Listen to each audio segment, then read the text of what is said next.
Today I am starting with the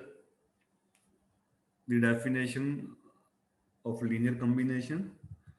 So if y1 and y2 are defined on some interval ab, then for constant c1 and c2, so this is called linear combination of y1 and y2.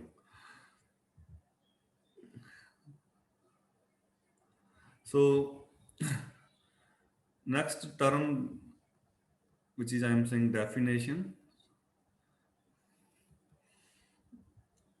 we say that जो solution है y1 y2 उनका जो set है, we say that set y1 y2 is a fundamental set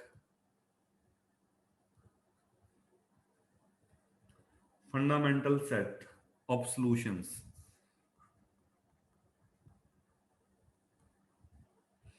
on any interval ab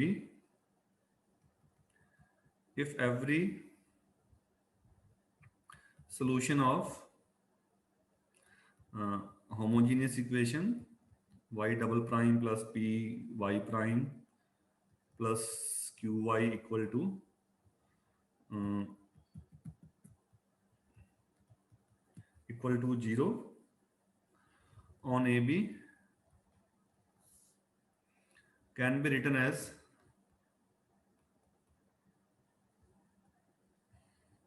a linear combination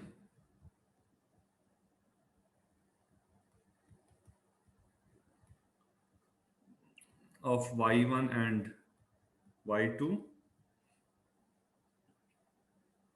Okay, so that is y equal to c1 y1 plus c2 y2. Okay, so can it a linear combination for c1 c2 constants.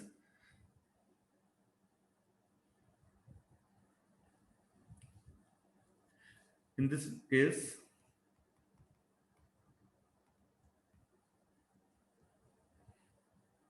we say that this linear combination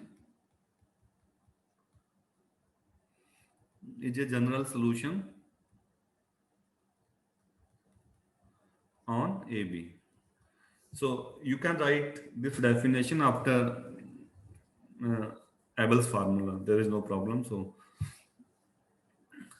what are fundamental set of solutions? If every solution of differential equation can be written as a linear combination of y1 and y2. Okay, इनके अलावा और कोई solution नहीं है. So they are linearly independent, and then this set is called fundamental set of solutions. Then we talk about linear independence. वैसे हमने use कर लिया बट स्टिल इंडिपेंडेंस. तो क्या होते हैं linear independent solution?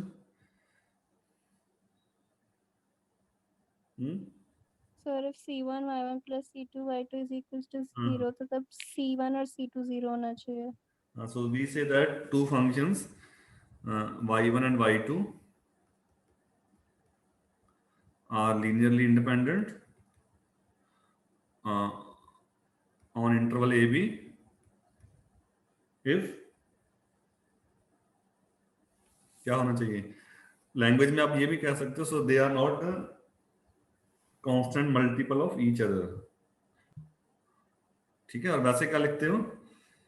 If you write there linear combination then c1 and c2 both are 0.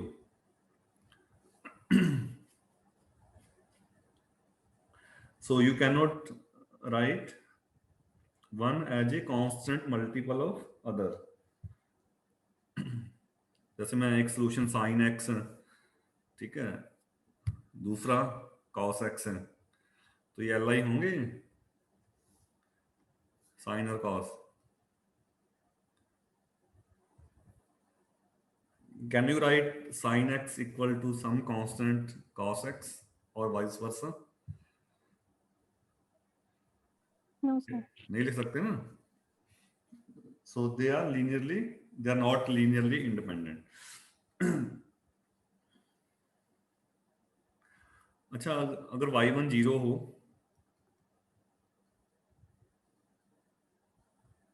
Sir वो dependent ही तो कैटेगरी y1 में को हम आता 0 है। टाइम्स y2 लिख सकते हैं, फिर क्या होगा?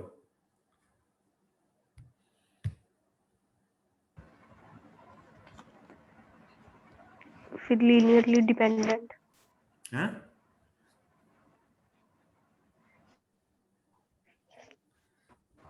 Linear dependent. तो 0 को तो हाँ कुछ भी लिख सकते हैं. So if I say that y1 and y2 are solution of equation and they are linearly independent, तो फिर क्या होगा? मैं क्या कह रहा हूँ, y1 and y2 are solution of this equation and they are linearly independent, तो क्या ये हो सकता है? सर फिर y1 और y2 में से अगर y2 0 हो रहा है तो सॉल्यूशंस डिपेंडेंट हो जाएंगे। इसका मीनिंग क्या है? फिर y1 यानी कि ट्रिवियल सॉल्यूशन नहीं होगा फिर. हाँ If I am saying they are linearly independent, then that equation will not have, ये जीरो क्या होता है? ट्रिवियल सॉल्यूशन ही होता है ना. Okay, so then that equation will not have trivial solution. So you can write this important observation here.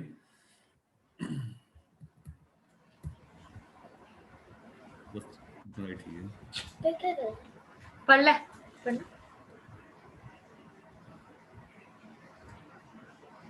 अभी बोल नहीं रहे. A प्लस प्लस काम कर रही है. नहीं. Yeah.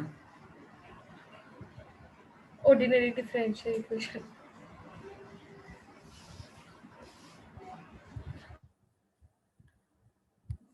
So if y1 and y2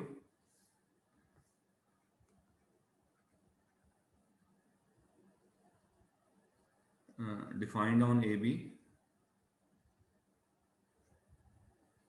are linearly independent,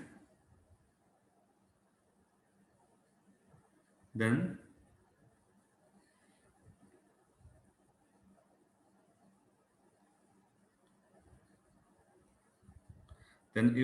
if y1 equal to 0, then we can write,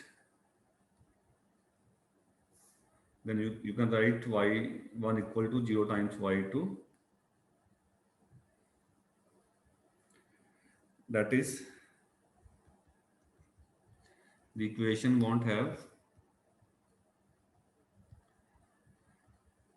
trivial solution. So if they are linearly independent and if you have one zero identically 0, then you can write y1 equal to 0 times, मान लो y2 sin x है, कुछ e power x है, तो y1 को आप लिख सकते हो 0 टाइम्स. इसका मतलब वो linearly dependent हो गए, so they are not li. So this means that equation will not have trivial solution. Okay, so then we talked about Abel's lemma. So what were the condition in Abel's lemma that you proved in previous class? So suppose your coefficients, they are continuous and y1 and y2 are solution of this equation, then you can write Wronskian equal to c e power minus px dx. Proof किया था ना हमने Wronskian वाला. इससे पहले आपने Wronskian लिखा भी था. Wronskian क्या होता है? y1 y2 dash minus y2 y1 dash. Okay, so by differentiating this,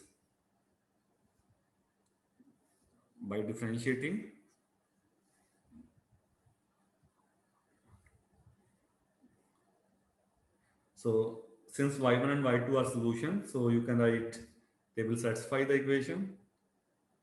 तो यहाँ से हमने q eliminate कर दिया था. By eliminating q, you got a first order OD in W. And general solution of this OD is given by this W equal to C e power minus P dx. Okay, so exponential will never vanish. So you claim that W is either never zero or it can be zero identically if C equal to zero.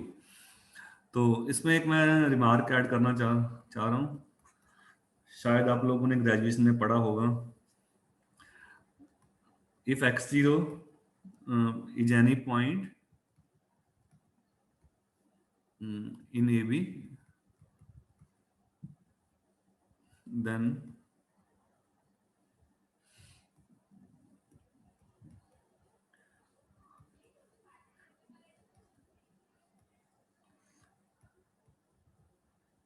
x लिखा था, t लिखा था हमने, x ही लिखा था.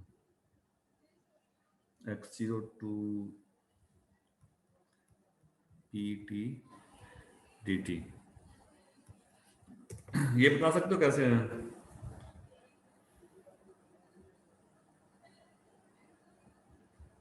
इसको देख के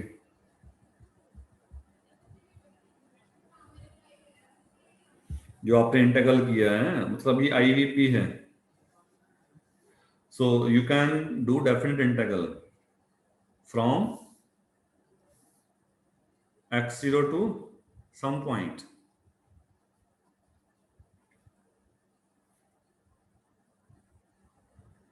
तो जब x इक्वल टू x0 होगा, you can find c. अब c क्या आ जाएगा फिर? w x नोट आ जाएगा.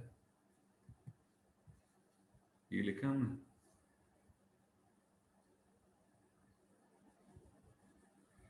So by performing definite integral, यानी कि इस केस में क्या होगा? In this case, you have y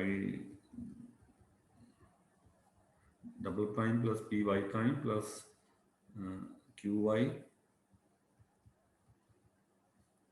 यानी कि ये सिचुएशन है अब आपके पास.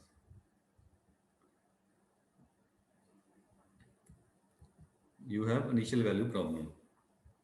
So you know the solution at one point x equal to x0. मतलब कई बार हम ये भी यूज करते हैं when you solve initial value problem. इसके बाद हमने क्या डिस्कस किया था? अच्छा आगे भी, अच्छा ये बता दिया था मैंने उसमें. ओके, चलो इसको मैं रफ ही कर रहा हूँ, पीछे चलते हैं. इसका एग्जांपल तो नहीं किया था ना हमने इसका? हैं?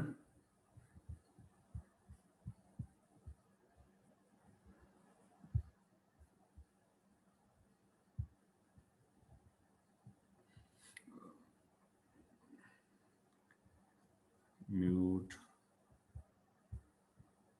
ओके, कर दिया म्यूट. बीच में आप बोलते हो ना, फिर थोड़ा डिस्टरबेंस होता है. सर एबल्स फॉर्मूला के बाद सिर्फ आपने वाइड इंडिपेंडेंस लीनियर डिपेंडेंस दिखाई थी, उसके अलावा एग्जांपल नहीं करा है कुछ. मतलब उसमें ना एबल्स फार्मूला में ये एक रिमार्क ऐड कर लेना, ठीक है? हाँ सर. अब हम इसका एक प्रॉब्लम करते हैं. आगे हमने कुछ प्रूफ तो नहीं किया था ना, हमने जस्ट वो थोड़ा डिस्कस ही किया था.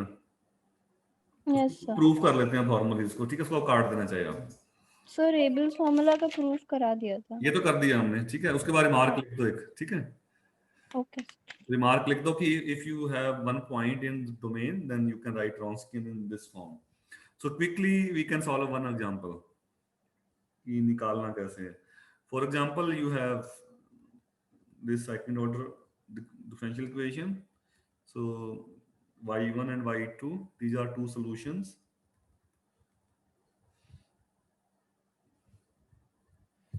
तो Wronskian कैसे निकालोगे? Sir y1 y2 dash minus y2 y1 dash. y1 y2 dash minus y2 y1. चाहे डिटर्मिनेंट ध्यान रखना, क्योंकि जब हम सिस्टम करेंगे तो उसको हम जनरलाइज करेंगे, ठीक है। So that form is preferable, determinant form, कि फर्स्ट में सॉल्यूशन है और सेकंड रो में उनके डेरिवेटिव हैं।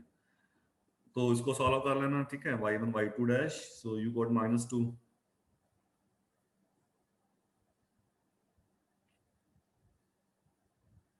ठीक है। So in that way you can calculate रॉन्स्कियन।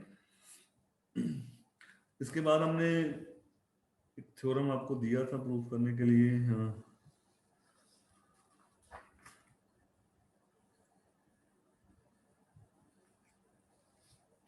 चलो next theorem, so which says that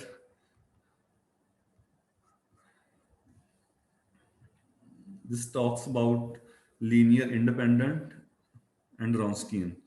So suppose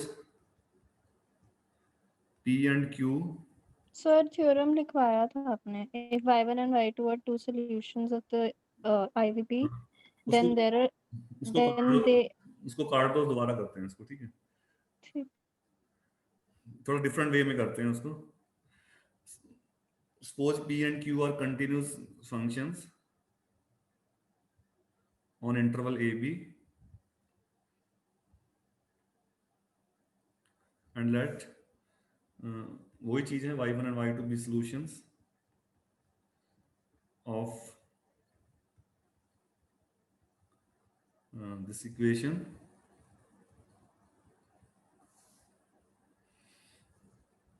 on AB. Let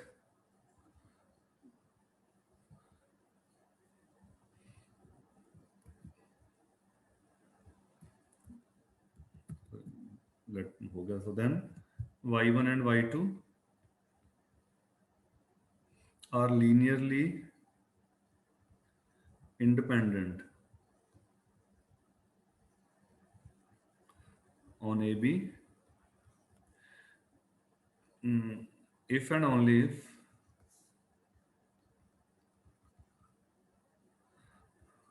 W has no zeros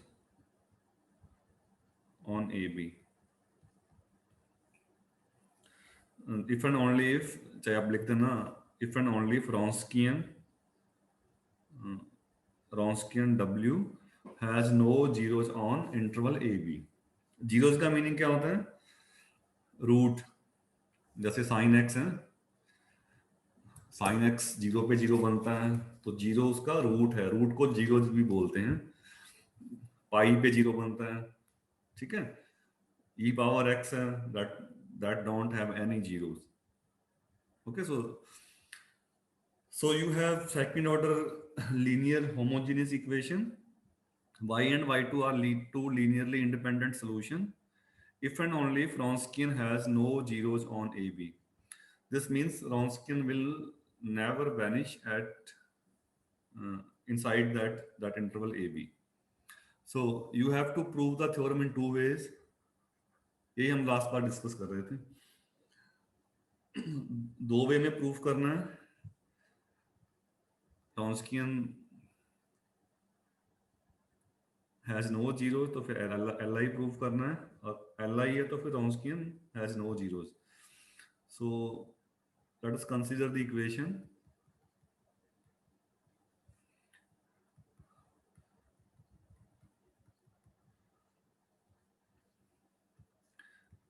let P and Q, जो साथ में लिख दो, where P and Q are continuous functions on some interval AB. So let y1 and y2 are two solutions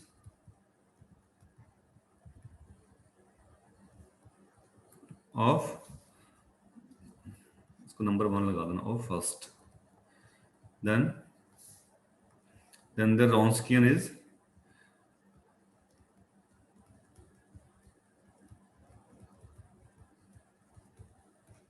say this is 2.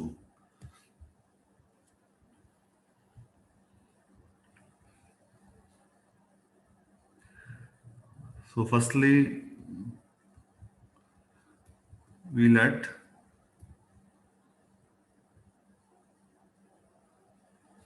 if Wronskian is 0 for some x0 in AB, then we show that y1 and y2 are not linearly independent. ठीक है, negation proof कर रहे हैं इसका. Then y1 and y2 are linearly यानी कि linearly dependent on AB.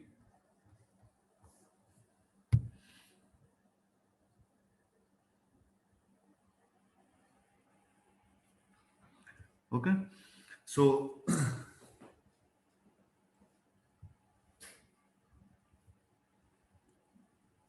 यहाँ ये लिखते हैं ना. So we first show that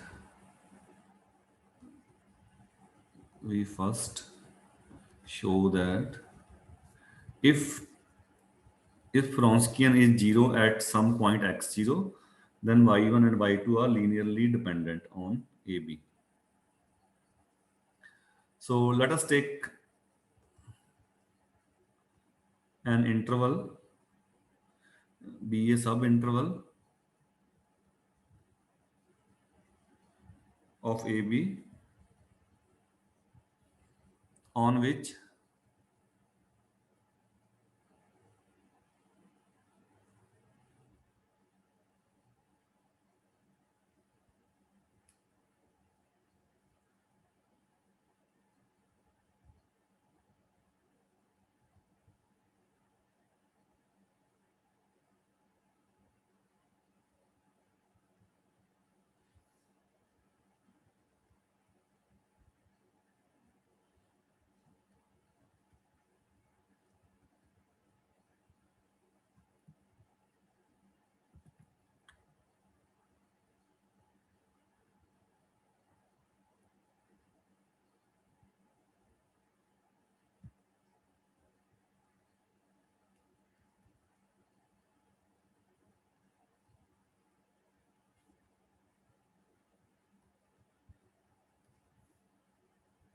so let us take a small interval on which y1 has no zeros.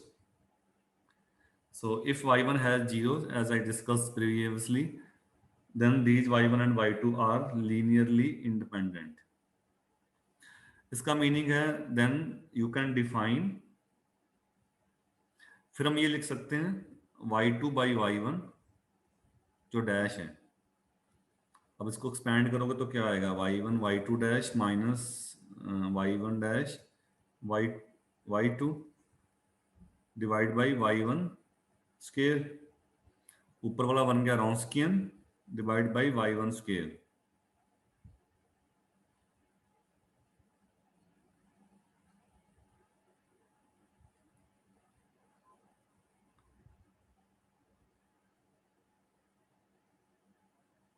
ठीक है, तो अब प्रूफ हमने क्या करना है. If Wronskian has no zeros on a B,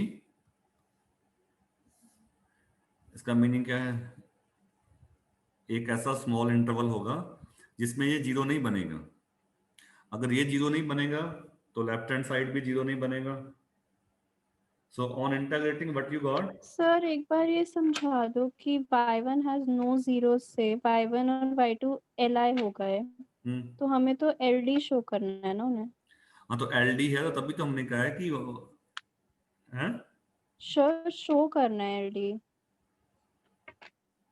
जब हमने इफ करा है wx नॉट इक्वल टू 0, तो हमें शो करना था ना कि y1 और y2 ld है, तो फिर हम तो li लेकर चल रहे हैं, तो ये 0 नहीं होने से क्या फर्क पड़ रहा है. कौन सा जीरो नहीं होने से. सर आपने लिखा है ना y1 हैज नो जीरोस, आप ये करो और ना, उसके बाद आपने बोला y1 और y2 li है. ठीक है, ऊपर वाला एक बार छोड़ो. आप ये मान लो कि ठीक है, थोड़ा सा उसको डिफरेंट वे में लिख देते हैं. आप फर्स्ट ये अज्यूम कर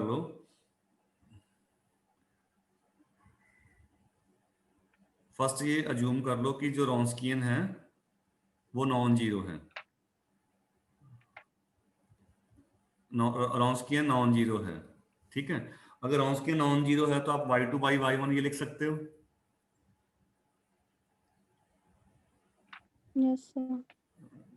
तो यहाँ से इंटीग्रेशन से सर क्या वो आ तो जाएगा, वैसे भी लिख सकते थे अगर 0 भी होता तो।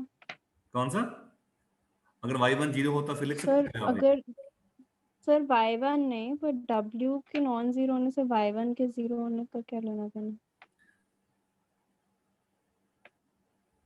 देखो अब हमने ऊपर ऊपर हमने हमने क्या लिया, अगर w नॉन जीरो है तो आपने li प्रूफ करना है,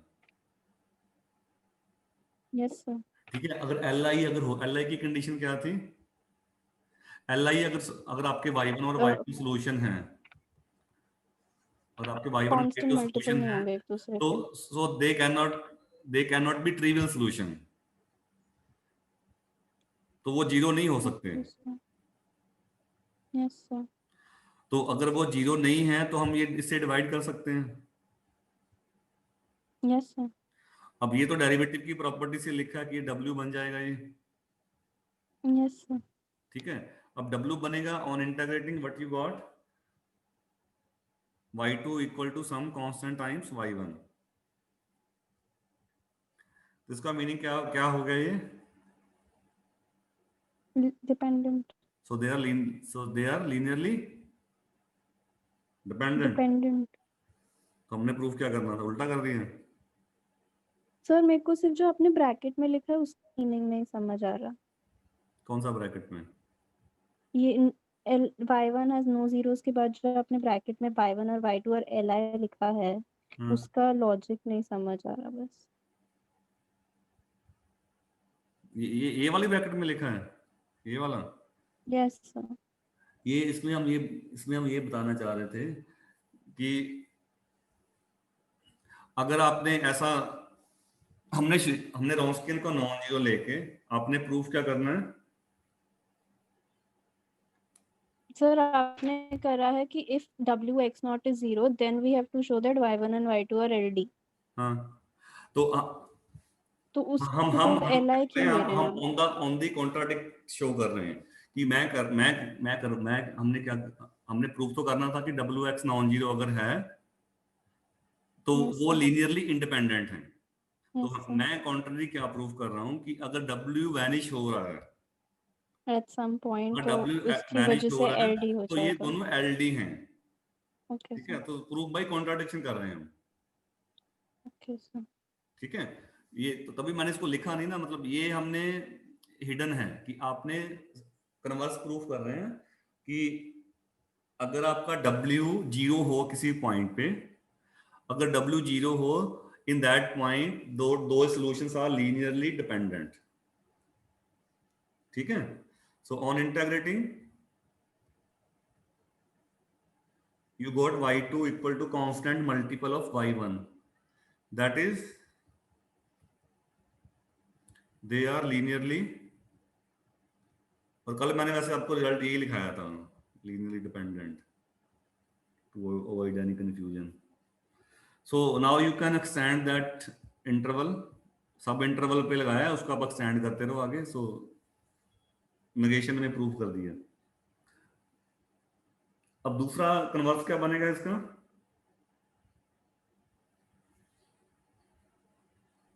If y1 and y2 are Li then w has no zeros।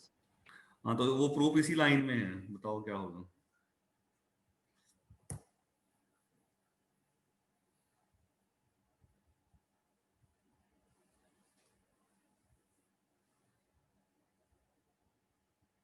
If y1 and y2 are linearly independent, ये अज्यूम करोगे, ठीक है। फिर अगर लीनियरली इंडिपेंडेंट है तो क्या होगा,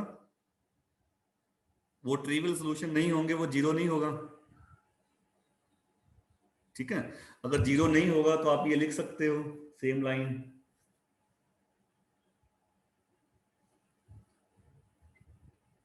लिख सकते हो यहां से,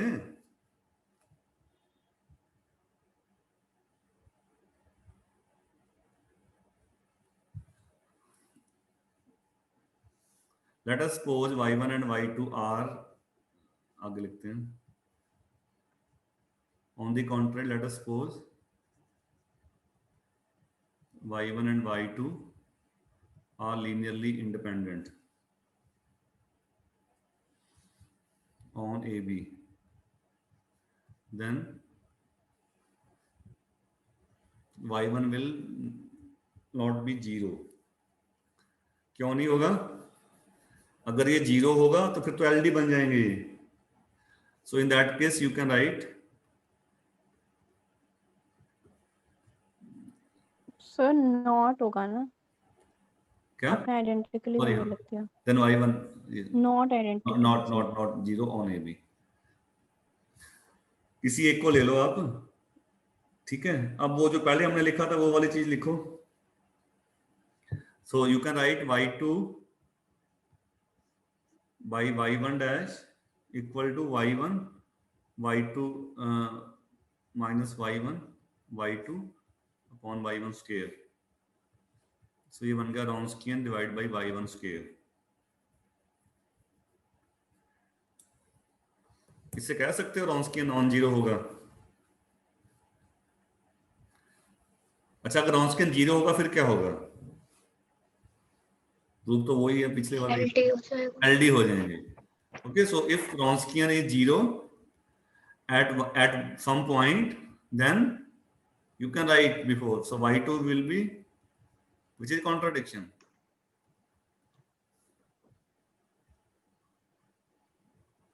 फिर एक दूसरे का कांस्टेंट मल्टीपल बनेगा, but they both are linearly independent. ठीक है. अब इनका रोल आप स्विच भी कर सकते हो. You can also write, we can also write y1 by y2, ये भी लिख सकते हो. तो ये बन जाएगा शायद w by y2 square. Okay, sir minus W है, हाँ ठीक. साइन चेंज होगा, उल्टा बनेगा ना ऊपर. ठीक है. Wronskian की डेफिनेशन तो वही रहेगी. So if Wronskian is zero, then y1 and y2 are linearly independent. So don't bother much. Proof में कुछ ज्यादा था नहीं, दोनों केस में था. अब एक मैं स्टेटमेंट लिखने जा रहा हूं जो ऑब्जर्वेशन है. This is important. आप नेट वगैरह के लिए भी सब जगह वैसे आपने पढ़ा होगा पहले. Suppose P and Q are continuous functions. अब हमने दो तीन चीजें बोली है ना. एक तो मैंने बोला कि लीनियरली इंडिपेंडेंट होने चाहिए, फंडामेंटल होना चाहिए, Wronskian जीरो होगा, क्या होगा, उन सबको मैं क्लब कर रहा हूँ. So if P and Q are continuous on open interval AB and let y1 y2, ये सेट का नोटेशन है. ठीक है, तो आप सीधा लिख लो let y1 y2 be solutions of this equation, homogeneous one on AB. Then the following statements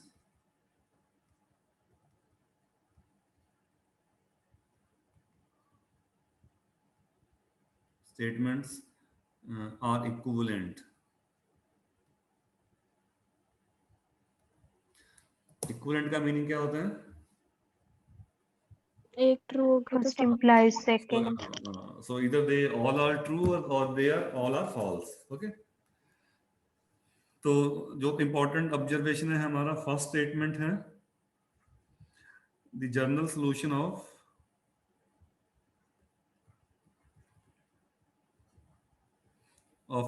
this equation जो लिखा मैंने, equation of equation on a b is, चाहे तो आप ये बोलो जनरल सॉल्यूशन लिखो. बी पार्ट है जो y1 y2 है, this set is A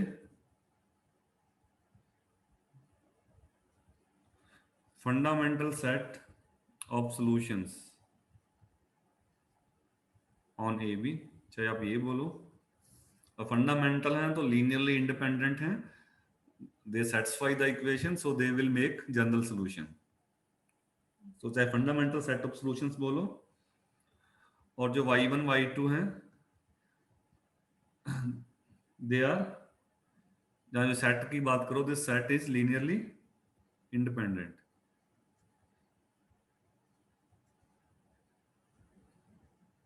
This set is linearly independent on AB. Fourth statement, the Wronskian of y1 y2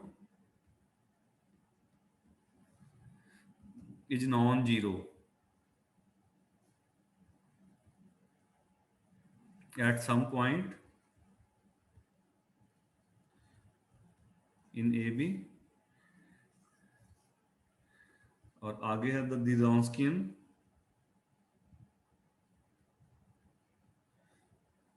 of y1 y2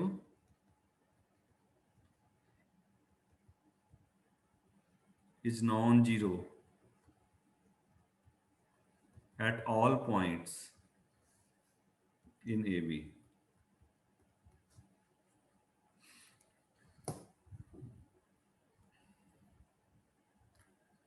अच्छा, लास्ट वाली दो स्टेटमेंट का मीनिंग बता सकते हो मेरे को? सर मतलब एक जगह अगर जीरो हो गए तो पूरे इंटरवल पे जीरो होगी, नहीं तो कहीं पर भी जीरो नहीं होगी। ये कहाँ से आया? हमने रॉन्स्किन का रिलेशन प्रूव किया था, कहाँ से आया ये? सर सी का वैल्यू पे डिपेंड कर जाएगा ना। हाँ, अगर एक भी पॉइंट पे वो नॉन जीरो हुआ, so this will be non zero everywhere. और लीनियरली इंडिपेंडेंट बोलो, या कई डिफरेंशियल इक्वेशन में फंडामेंटल सेट ऑफ सॉल्यूशंस भी बोलते हैं, that is a well defined term in differential equation. So what is fundamental set of solutions? Firstly, they are solutions. Okay, solution means they satisfy the equation and they are linearly independent. So these following statements, they are equivalent, either they all are true or they all are false. So now quickly we will review 1-2 strategy to solve the equation जो आपने graduation में पढ़ा है। हमारा M है कि quickly हम उसको फॉर्मल वे में बताएं कि अपने सॉल्यूशन आते कैसे हैं, ठीक है, मेमोराइज नहीं करना। सो first is homogeneous equation with constant coefficients.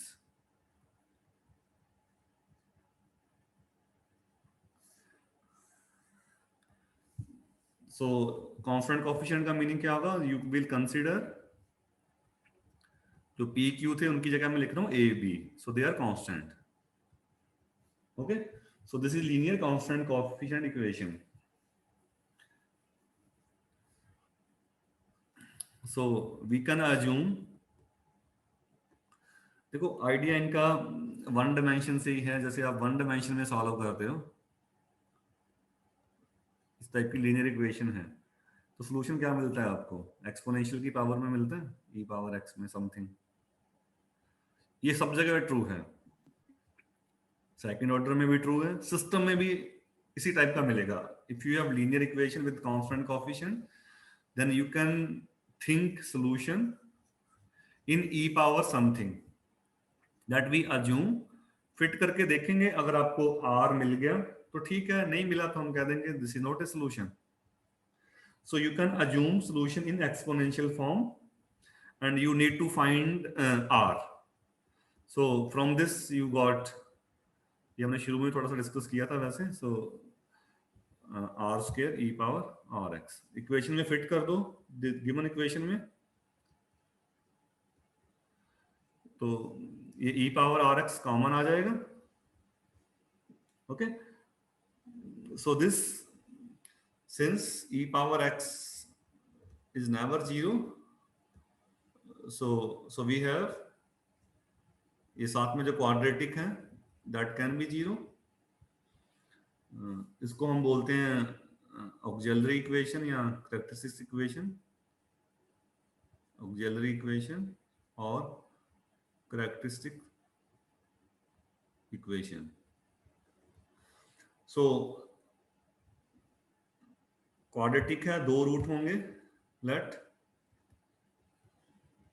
2 roots are, मान लो आप R1 R2 रूट हैं तो R1 2, ठीक है। इस नोटेशन का मीनिंग है R1 R2, रूट क्या होंगे, माइनस बी यानी वो ए है यहाँ पे, plus minus b square minus 4AC, 4AC, A is 1, C is actually B, divide by 2A, ठीक है। तो depending on this number we are interested in real solution, ठीक है।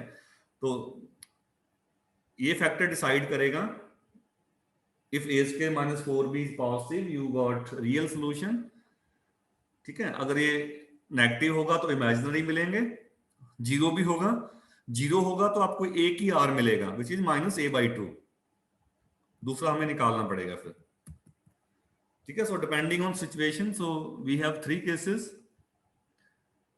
सो तो केस फर्स्ट जो है distinct real roots, so in this case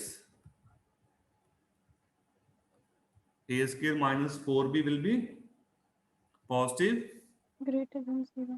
and we have 2 solutions।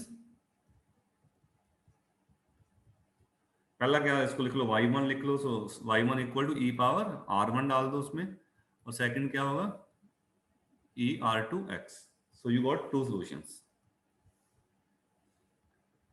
Second case जो इसी से है, you may have distinct imaginary roots, distinct complex roots। I think we don't have much time, okay, तो इसको हम फिर नेक्स्ट क्लास में continue करेंगे, ओके।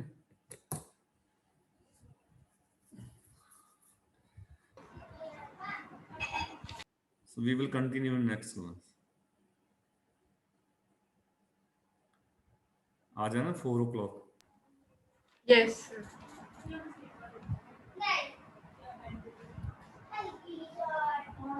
Hey.